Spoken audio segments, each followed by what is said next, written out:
ወይና ደጋ ቆላ ወርጭ በረሃ ስማቸውን ታውቃላችሁ አይደል? you have heard it somewhere but ቴምፕሬቸራቸው ግን እንዴት ነው አግሪካልቸራቸው እዛ ውስጥ ያለው እንዴት ነው የሚለውን እንመለከታለን። hello everyone my name is ርብቃጠና from Lucy Bridge Academy ሁሌም እንደምንለው ዌብሳይታችን www.lucybridgeacademy.com join ያርጉ የተለያዩ AI supportive questionnaires ታገኛላችሁ and of course our YouTube channel comment subscribe what are you waiting for and አስተያየትና ኮሜንት ካላችሁ ደግሞ ቴሌግራም ቻናላችን ላይ አስቀምጡልን okay let's get into it. Okay, so agroclimatic zone. So clearly ስሙ ራሱ ዲፋይን ያደርጋል አይደል? አግሮ ማለት ያው አግሪካልቸር ነው፣ ክላይሜት ደግሞ ክላይሜት ነው።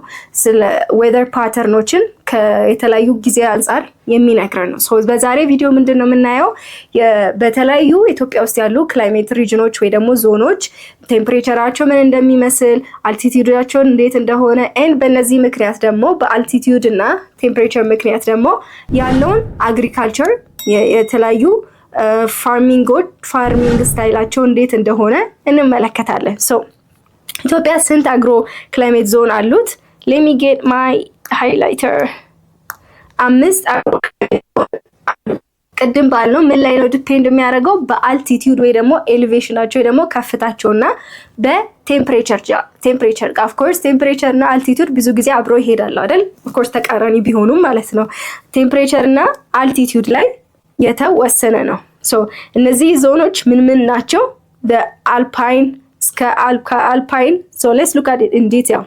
so ውርጭ አለን፣ ደጋ ወይና ደጋ ቆላ በረሃ የምንላቸው ነው። ሶ አልቲቲዩዳቸውን እንመልከት። for example altitude እና ቴምፕሬቸር ብዙ ጊዜ ተቃራኒ ነው ብለናል።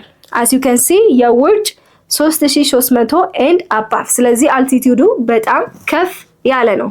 ሶ አልቲቲዩድ ከፍ አለ ማለት as you guys this temperature ደግሞ ዝቅ ያለ ነው ማለት ነው። so below 10 degrees centigrade ከ10 ዲግሪ ሴንቲግሬድ ወደ ታች ነው። ሌላ for example የዚህን ተቃራኒ ደግሞ ስንመለከት በረሃ ደግሞ below 500 ሜትር ማለት ከፍታው በጣም ዝቅ ያለ ነው፣ ሎላንድ ነው ማለት ነው። ከፍታው ዝቅ ያለ ነው ማለት ቴምፕሬቸሩ ደግሞ በጣም ከፍ ያለ ነው። so greater than 30 degree centigrade ስለዚህ ሃይ የሆነ ቴምፕሬቸር አለ ማለት ነው። ሌሎች 300 እስከ 300 የምንላቸው everything is listed so altitudeአቸው ወደ ላይ በወጣ ቁጥር ቴምፕሬቸራቸው ደግሞ ባለፈው ባየነው ቪዲዮ ይቀንሳል ማለት ነው። so let's look at it one by one in detail.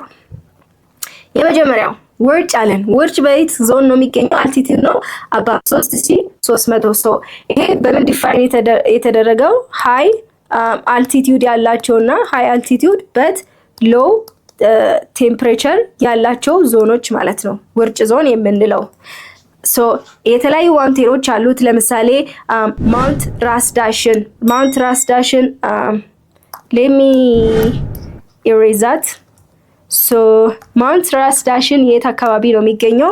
it is mostly in the ሰሜን ጎንደር የሚገኝ ነው። so ሰሜን ጎንደር and ማውንት ጉና የምንለው ደግሞ mostly ሳውዝ ጎንደር የሚገኝ ነው። so ይሄ ውርጭ የተለያዩ ትላልቅ የሆኑ ማውንቴኖችን ያለው ነው። ከፍታው ኤሌቬሽኑ አልቲቲዩዱ ትልቅ ነው፣ ቴምፕሬቸሩ ደግሞ ዝቅተኛ ነው፣ በጣም ይቀዘቅዛል ማለት ነው። so ኮልድ የሆነ ክላይሜት ስላለው less ሆነ ፖፑሌሽን አለው፣ ምክንያቱም ይቀዘቅዛል፣ ብዙ ሰው እዛ አካባቢ አይኖርም ማለት ነው። in terms of population በጣም ጥቂት ነው and of course የሚቀዘቅዝም ከሆነ ደግሞ ለተለያዩ ክሮፕ ለተለያዩ ፋርሚንግ ብዙም ምቹ አይደለም። but አንዳንድ ክሮፕስ የሚያድጉ አሉ። ለምሳሌ like ፖታቶ like ድንች የምንለው ይሄንን ኮልድ ይሄንን ቅዝቃዜ like ሬዚስት አድርጎ ወይ ደግሞ ተቋቁሞ የሚያድጉ አንዳንድ ቦታዎች እዛ አካባቢ አለ። so but ግን ይሄ ውርጭ ዞን የምንለው least populated ነው ማለት ብዙም ፖፑሌሽን የሌለ ብዙም ሰዎች የማይኖሩበት አካባቢ ነው because it has cold climate ስላለው። የዚህን የትምህርት ክፍል ሙሉ ቪዲዮ ማግኘት ከፈለጋችሁ በሞባይል አፕሊኬሽናችን ወይም በዌብሳይታችን ማግኘት ትችላላችሁ። መልካም የጥናት ጊዜ።